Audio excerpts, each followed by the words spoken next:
Joining us now to review some of the headlines of today's newspapers from around the world right now is Arise News analyst Emmanuel Efeni. Good morning, Emmanuel. Good morning, Ruben. Good morning, Victoria Tunde M. Abiola. Good morning. Yes, let's start the review quickly with this day, Nigeria's newspaper of record. The lead story, again, APC moves convention now to hold March 26.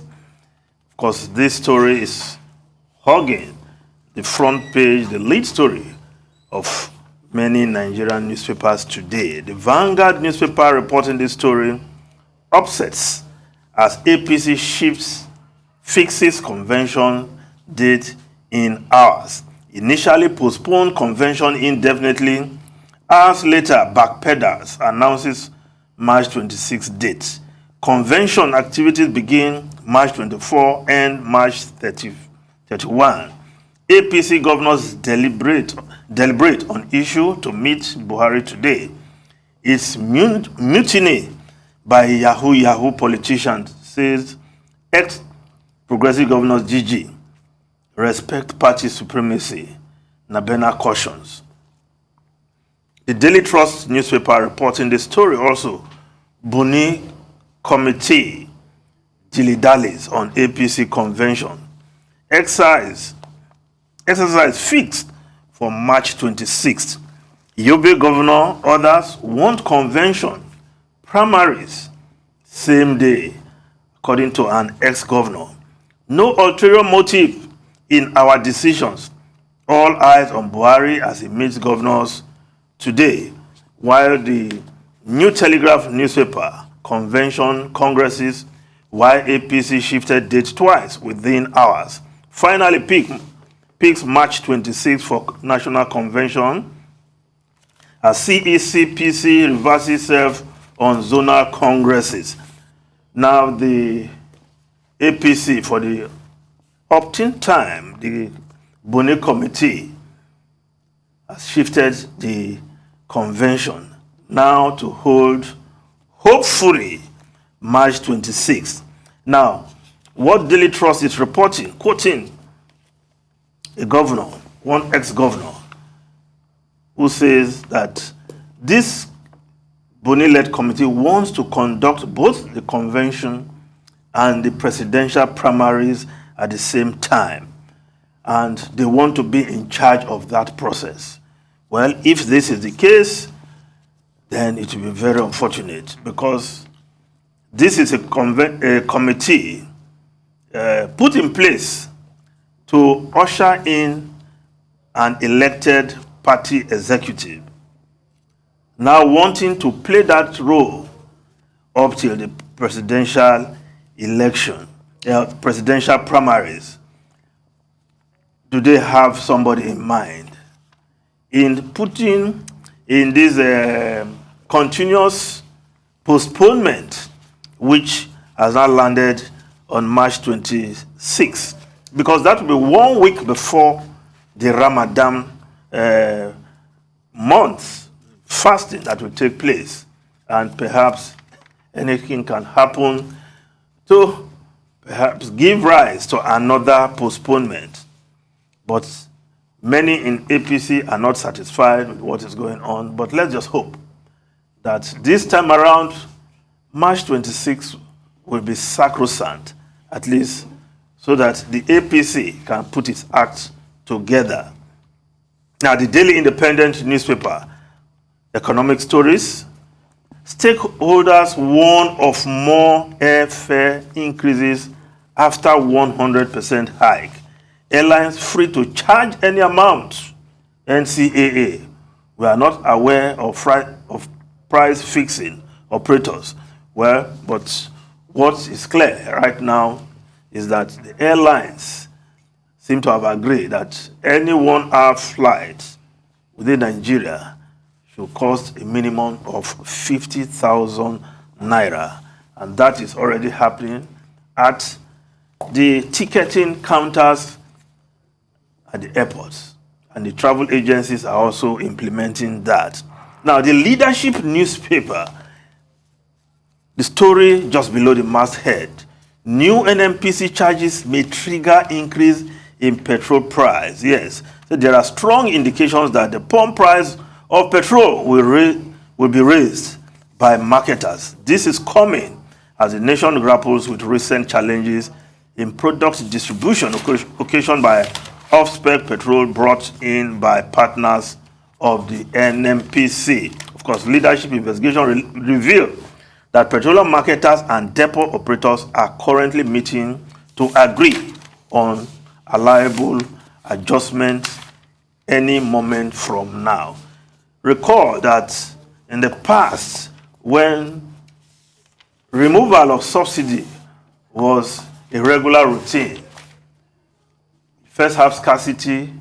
When Nigerians are tired of scarcity, they say, okay, let them just increase it, at least let's have fuel. I hope that is not the game this time around. But of course, we know that the cost of the current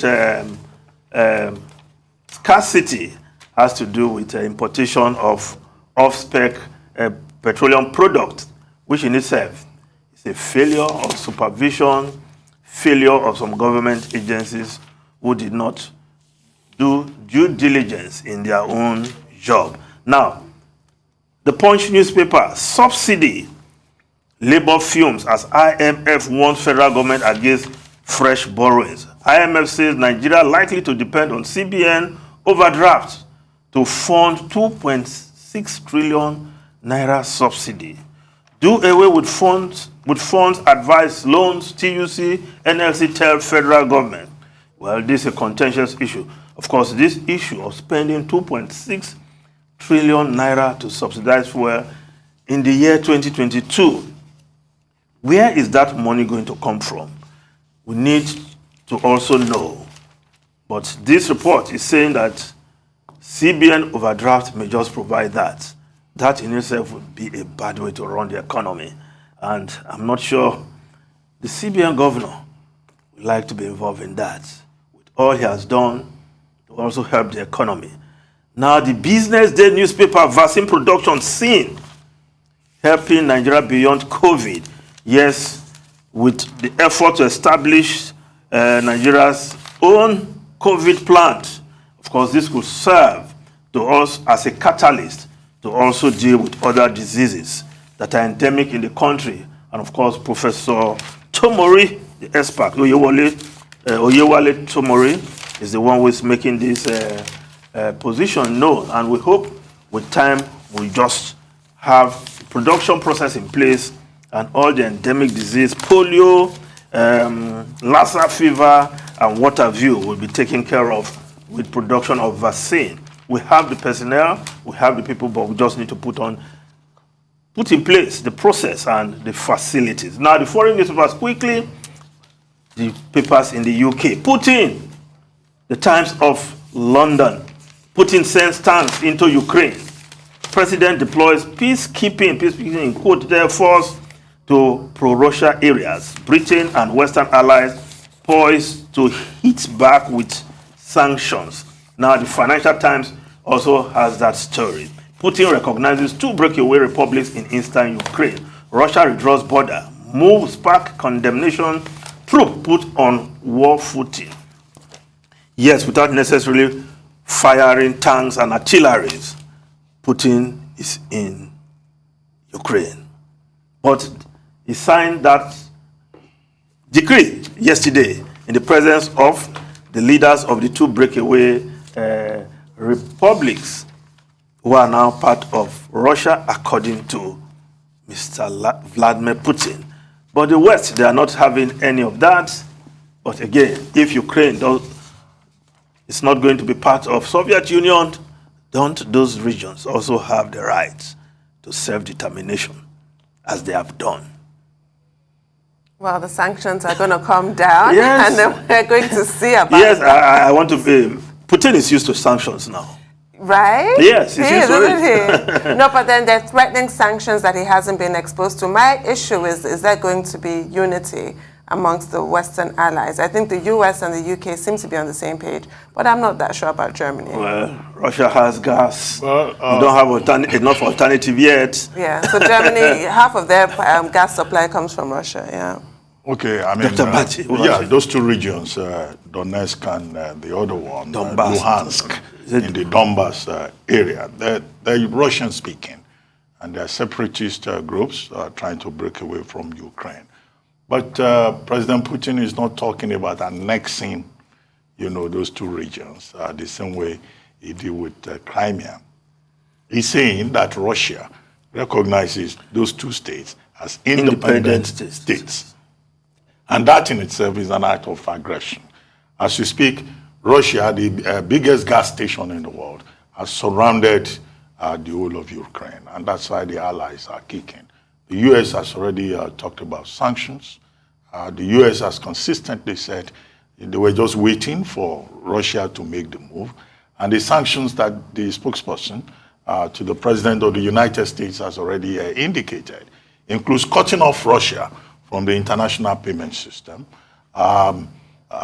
ensuring that no American company does business with those two, separatist independent states that have now been announced. And third, ensuring that the West generally, punishes anybody that recognizes those states along with Russia. However, some concerned leaders of the world, Macron, the German Chancellor, they are not still ruling out diplomacy, whether diplomacy will save the day. But what is suspected is that this is an excuse, for Putin to move his troops into Ukraine. If that were to happen, they are there for peacekeeping. If that were to happen, they're already there. That will amount to an escalation of the situation. But the thing we need to worry about is that if Russia invades Ukraine, what will be the implications for the global economy? Under the the crisis we face with COVID-19, we had issues with supply chain, global supply chain disruptions. Economies were affected. If you have a war, at the border of Europe, then of course, the entire world will be affected. Gas prices will go up. There will be supply chain disruptions. But yes, Russia may suffer, but Europe will also suffer. Yes. Because Russia is the biggest supplier of gas, to the whole of Europe. So there is a geopolitical dimension to it. We're just hoping that at some point, good reason will prevail. But what do you think of the electoral bill matter, which, we focused on at length before you joined us? The president just have to sign.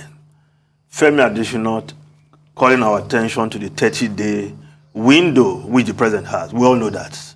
But what we're saying is that let him sign now.